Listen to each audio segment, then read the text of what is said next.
Join our community by subscribing. Every click helps us share more stories like this one.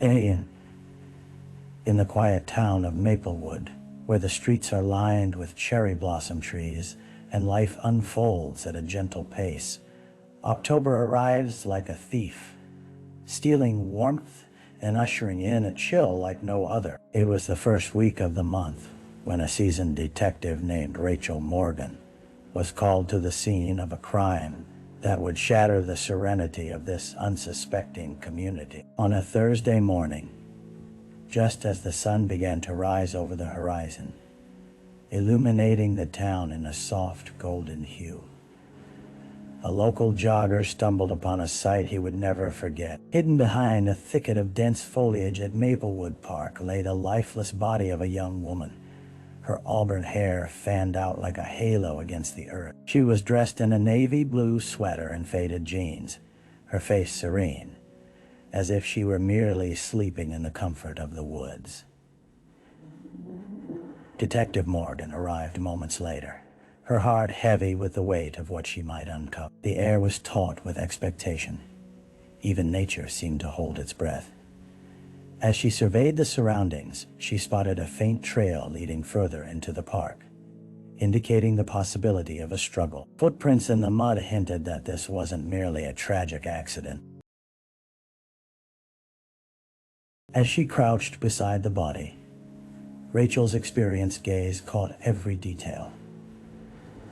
A silver locket lay open around the victim's neck, revealing a photograph of a girl around the same age glancing back at her. With no identification and no witnesses, Rachel knew this would be just the beginning of an investigation that would dig deep into the roots of Maplewood's seemingly idyllic facade. The distance between life and death often felt like a hair's breadth. Little did she know, unraveling this mystery would test her resolve and stretch the thin bonds of trust in a community that she had vowed to protect. The victim. As the first responders cordoned off the area, Detective Morgan focused on the task at hand, identifying the young woman whose life had been prematurely snuffed out. Standing at the edge of the forensics team's work, she examined the scene with a meticulous eye, searching for clues that could reveal the victim's identity. A detective beside her, Officer Lisa Crane, casually glanced at the locket. Could be someone special, she suggested softly. Maybe it's a clue. Rachel nodded, her mind racing through a list of possibilities. She needed information, and she needed it fast. The medical examiner's initial assessment indicated the victim was likely in her early 20s, reasonably fit, and with no immediate signs of struggle beyond the evidence at the scene. Once the body was transported for autopsy, Rachel sat at her desk, poring over missing persons reports from neighboring areas. The locket, engraved with a date that only heightened the mystery, felt like an anchor for the investigation. As she ran her fingers over the details of the report, one name blipped to the forefront of her thoughts: Emily Parker, a girl who had gone missing just 2 weeks prior from a nearby city. Emily was last seen leaving a local cafe, a place favored by the young and insouciant. Her friends described her as bright, ambitious, and caring, with plans for college just around the corner. Rachel found it gut-wrenching to think about the hopes and dreams of the vibrant young woman snuffed out in the prime of her life. Just as the clock struck noon, the forensics team delivered a breakthrough. In addition to identifying Emily, they noted a faint trace of fabric caught beneath her fingernails, perhaps the last remnants of a desperate struggle. It wasn't simply a tragedy. It was a cry for help that echoed unanswered into the void. Rachel's heart hardened with determination. She would find out how Emily's life ended and ensure justice prevailed for a girl who'd become a ghost in the whispers of Maplewood. The crime scene. The following day, Detective Morgan returned to Maplewood Park, her boots crunching over fallen leaves as she approached the site where Emily had been found. The area was now buzzing with activity. Forensic specialists combed every inch of the ground, while uniformed officers spoke with park visitors, searching for any leads. Yet, despite the heavy presence of law enforcement, the atmosphere felt suffocatingly still, as if the trees themselves were holding secrets tightly in their bark. Taking a deep breath, Rachel steeled herself, focusing on the specifics of the crime scene. She positioned herself at the edge of the thicket, letting her gaze drift across the area. The branches above bristled in the breeze, casting restless shadows over the ground. Even in a place characterized by tranquility, there was a pungent tension in the air, thick enough to be cut with a knife. As she crouched beside the spot where Emily's body had lain, the sun peeked through the interwoven limbs, illuminating the very spot that had held so much consequence. In the aftermath of the initial investigation, several items had already been collected: a discarded cigarette butt, a broken phone case, and a torn piece of fabric. Perhaps a fragment of the killer's clothing. Each item was catalogued, bearing witness to a moment out of time, yet they were mere pieces of a puzzle that felt insurmountably complicated.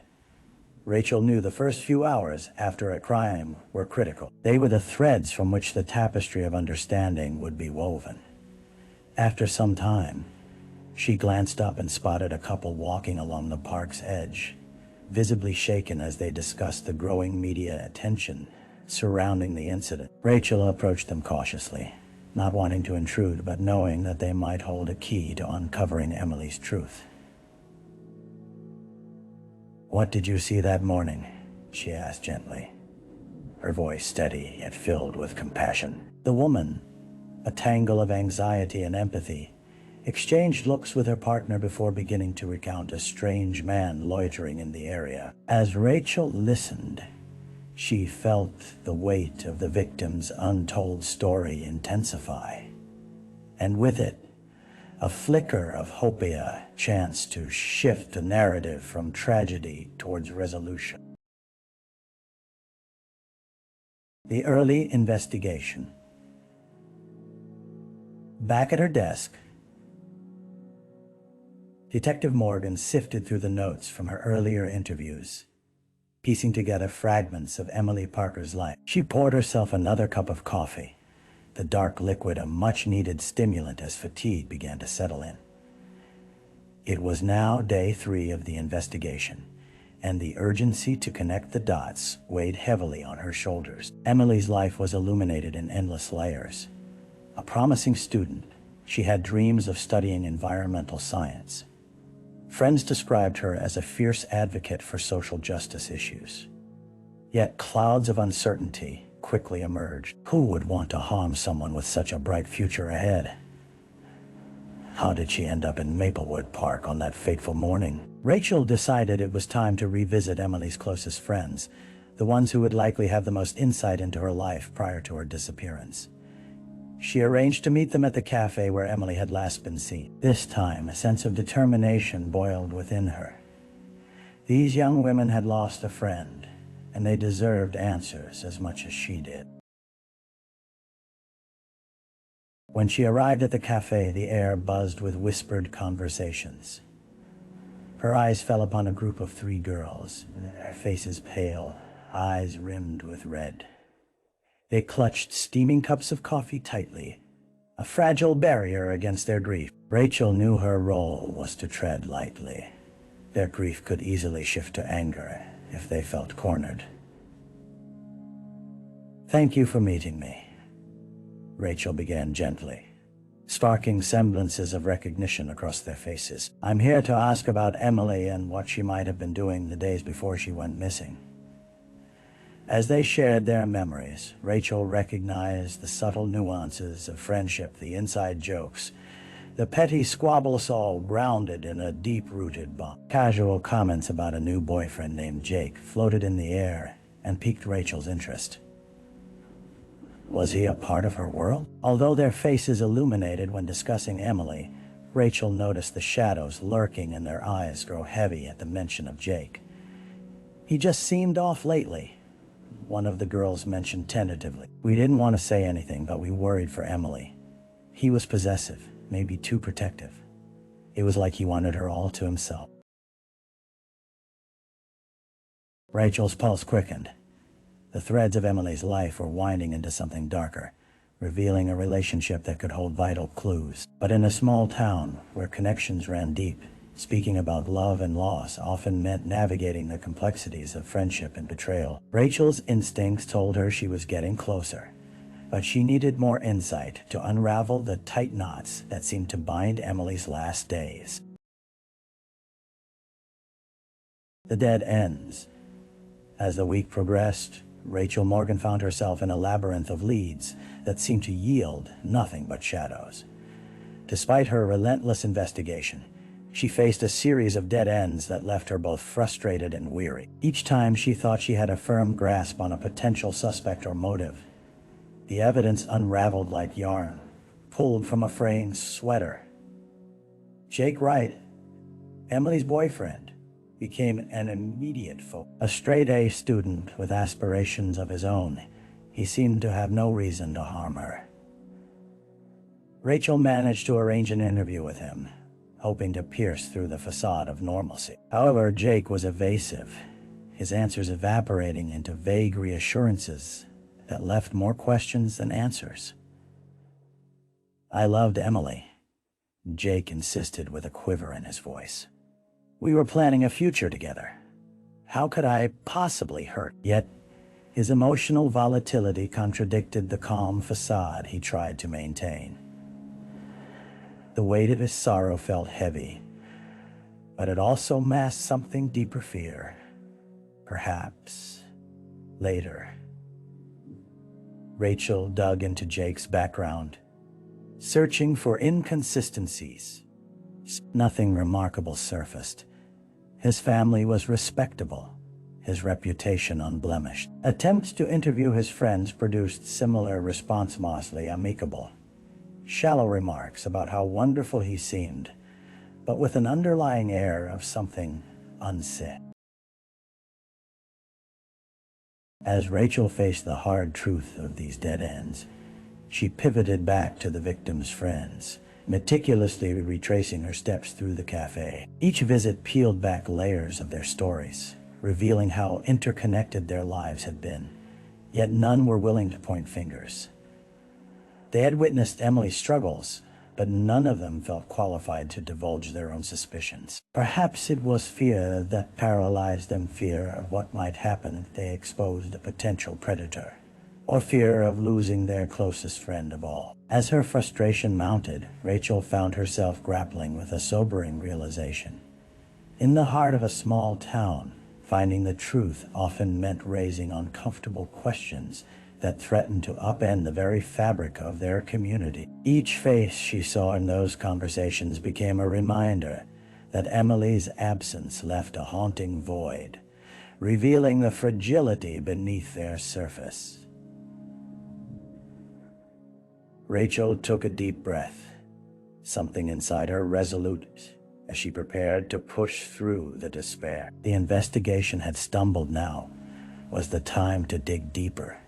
Hope to turn every blank space into possibility, because even the faintest leads could sometimes illuminate the darkest corners. A break in the case. After days of relentless pursuit and fruitless leads, Rachel Morgan found herself pacing her cramped office late one evening. The glow of her computer screen casting a soft light over a sea of evidence and wit. The air was heavy with fatigue, but Rachel's resolve remained steadfast. She knew that sometimes it just took one overlooked detail to spark significant progress. As she shuffled through pages, her eyes landed on a security report from the cafe where Emily had last been seen. The establishment had a surveillance camera positioned above the entrance, capturing the foot traffic during that fateful week. A flicker of hope ignited within her. This was the forgotten key. The cafe owner, an elderly woman named Mrs. Harrington, had graciously agreed to assist Rachel earlier in the week. Rachel quickly picked up the phone, her heart racing as she requested the footage from October 1st, the day Emily disappeared.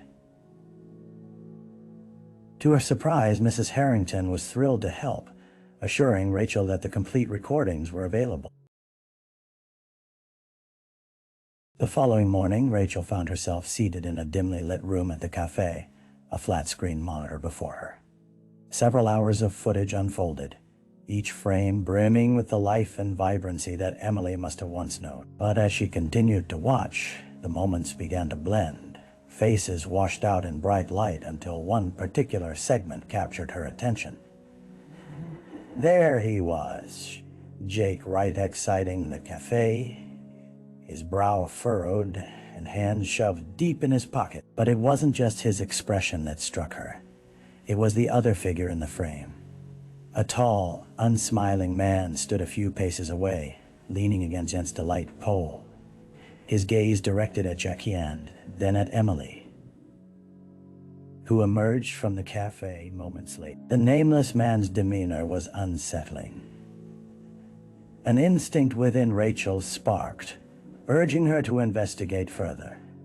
The camera had captured a brief moment of disquiet, and now she had two names entwined in the web, Jake and this mysterious observer. Rachel noted the timestamp and reviewed the footage frame by frame. She could see the tension radiating from Jake, the way he glanced back at the man as he walked away with Emily. It was a fleeting moment, barely 1 second showcased on that screen, but it stirred the seeds of suspicion in Rachel's mind as she recognized its potential. Armed with her discovery, Rachel made her way back to the precinct. Just when she thought she'd hit a wall, this new thread could lead her closer to understanding not just Emily's fate, but the chilling game of power and possession that loomed in her life.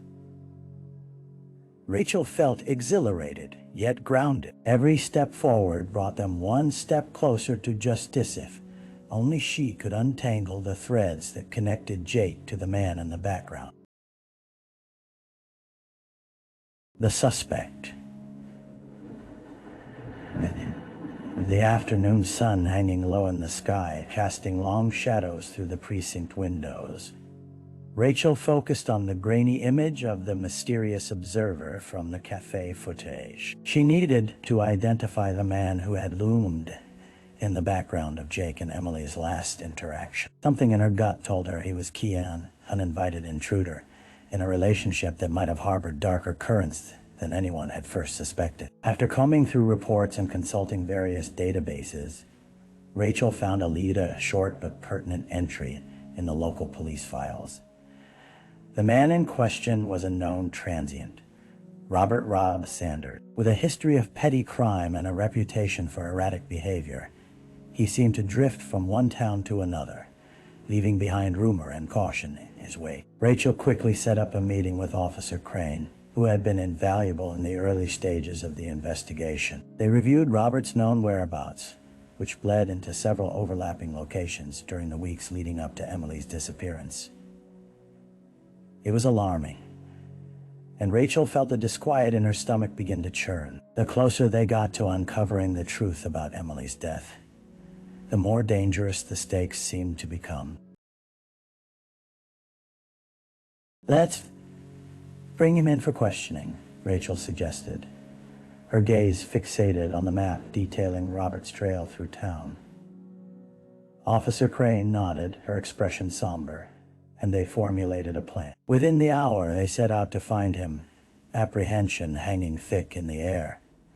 As they approached a local park, a known hangout for transients, they spotted him sitting on a bench, his body thin, framed by a tattered jacket. His unkempt hair and sunken eyes projected disinterest. But Rachel felt an unsettling energy radiating as they approached. She could see him scramble to hide something behind him, a quick motion that did not escape her gaze. "Robert Sanders?" Rachel called, her voice firm yet calm. He looked up, surprise flickering across his face, followed by a hardened glance as if he was considering his options. "What do you want?" he grumbled. Rachel maintained her composure, stepping close. "We need to ask you some questions about Emily Parker." The name was a trigger, and she saw a flicker of something in his eyes, a flash of recognition, perhaps fear. "Never heard of her," Robert muttered, his body stiffening. Rachel pressed on. "Witnesses saw you at the cafe around the time she went missing. We have questions about what you may have seen that day." For a moment, Robert's bravado cracked. "I was just minding my own business," he snapped, though the tremor in his voice betrayed his bravado. "We have the footage," Rachel continued, holding her ground, determination simmering beneath her calm exterior. "You were watching them. Did you have something against Emily? Did Jake send you?" The atmosphere thickened with the weight of despair as a tense silence settled between them. Robert's stiff countenance faltered, and for the first time, fear glimmered behind his eyes. Something deep within Rachel articulated that they were peeling back layers of a far more dangerous scenario, one threaded with jealousy, manipulation, and fragility. Questions remained. Would he admit to anything? Would they unravel the complexities binding Jake and Robert? As their confrontation intensified, Rachel felt a sense of urgency enveloping her. Time was slipping away, and she could sense they were on the precipice of a breakthrough, a key to a heart-wrenching tragedy poised in the unlikeliest of corners. The trial. Months passed since Rachel Morgan first uncovered Emily Parker's tragic fate, but the scars remained fresh in the community of Maplewood. Now, with the trial for Jake right underway, anticipation hung thick in the air, palpable and suffocating. As the courtroom filled with Emily's friends and family, their grief morphed into something sharper, a resolve forged in the battle for justice. Rachel sat near the back, her heart heavy as she reviewed her case notes. She had worked tirelessly, collaborating with forensic experts, piecing together testimonies, and sifting through the evidence to ensure that every thread, however tenuous, would lead to a robust case against Jake. The polished wood of the courtroom seemed colder than the September breeze that slipped through the windows, but Rachel steeled herself, reminding herself of the responsibility she bore to Emily's memory. As the judge entered and took his seat, the atmosphere shifted. The jury, a diverse group of 12 individuals, fell silent, drawn into the gravity of the moment. Rachel's gaze turned to the defendant, Jake, who sat at the front, flanked by his attorney. He appeared composed, but under the sharp scrutiny of the onlookers, cracks in that facade began to show. The once charming college student now resembled a man drowning in his own secrets.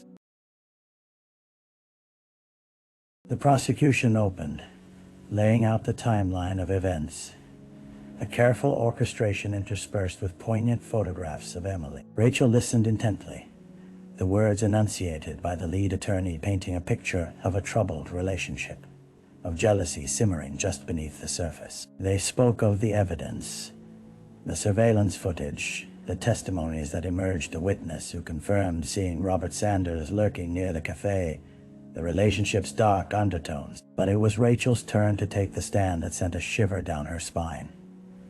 Climbing up to testify, she was acutely aware of the weight of every word she would share. She recounted the investigation, piecing together the puzzle she had relentlessly pursued, delving into findings about Jake's behavior and the disturbing tensions between him and Emily. As she spoke, she observed the jury's reactions, the subtle shifts in their expressions, the muse that flickered in their eyes, feeding off the gravity of her testimony. She described the cigarette butt found near the body, pointing out that it matched Jake's brand. She shared the calls to Jake after Emily's disappearance, the moments when he seemed unnaturally calm, even measured. Under cross-examination, Jake's attorney attempted to dismantle her case, painting Rachel as emotionally invested in a situation that demanded objectivity. He questioned whether Emily's actions could have led her to unwise encounters herself. In that moment, Rachel felt a surge of determination. Emily was more than a victim. She was a young woman with aspirations, dreams, and an essence that refused to be muted by circumstance. As the trial drew on, the defense raised its own mounting evidence.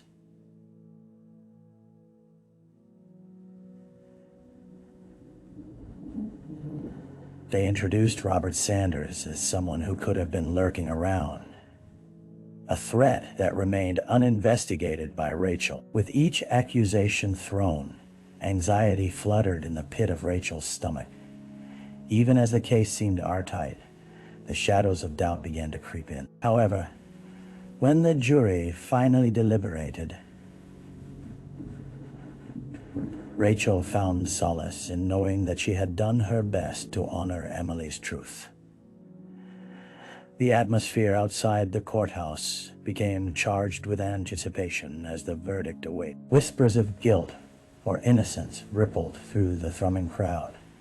But for Rachel, each outcome would reflect not just a determination for justice, but a promise made to a girl whose light still flickered in the hearts of all those who gathered to remember her. The aftermath. The verdict came down on a bright November afternoon, slicing through the cool air with the finality of a guillotine. As the jury foreman stood, eyes scanning the courtroom, Rachel Morgan felt the weight of the world resting on the flimsy shoulder of justice. The tension thickened, a collective breath held in suspense as each syllable unfolded, revealing their decision. Guilty of second-degree murder. Gasps rippled through the packed gallery, a symphony of emotions crashing over those who had gathered to honor Emily Parker. While some wept tears of relief, others shouted in disbelief, the dichotomy of grief and vindication swirling like leaves caught in a storm. Through it all, Rachel remained composed, allowing herself only the faintest hint of a smile. This was a bittersweet victory, a small light emerging from grief's shroud. Immediately following the verdict, the media frenzy outside the courthouse boosted coverage of the case to national attention. Rachel was thrust into the spotlight, her face plastered across news channels and social media under headlines that labeled her a hero. Though she appreciated the recognition, Rachel remained wary of the glorification of her role. This was never about accolades, it was about giving voice to the silenced. Days turned to weeks, and in the aftermath of the trial, the town of Maplewood struggled to reclaim its sense of normalcy as the shadows of the trial lingered. In the quiet corners of the park where Emily once jogged and laughed with her friends, dark reminders of her loss haunted the paths. Rachel took time to reflect, though. Would she heal the fracture Emily's death had carved into the town's heart? The thought weighed heavily as Rachel reached out to Emily's friends and family, inviting them to gather for a community vigil night dedicated to remembrance. It was there, beneath the canopy of a starry sky, that they united in honor of a vibrant life lost too soon. Candles flickered in the gentle breeze, illuminating faces etched with sorrow, but also with resilience. Each shared memory breathed life back into the room, giving Emily a voice again.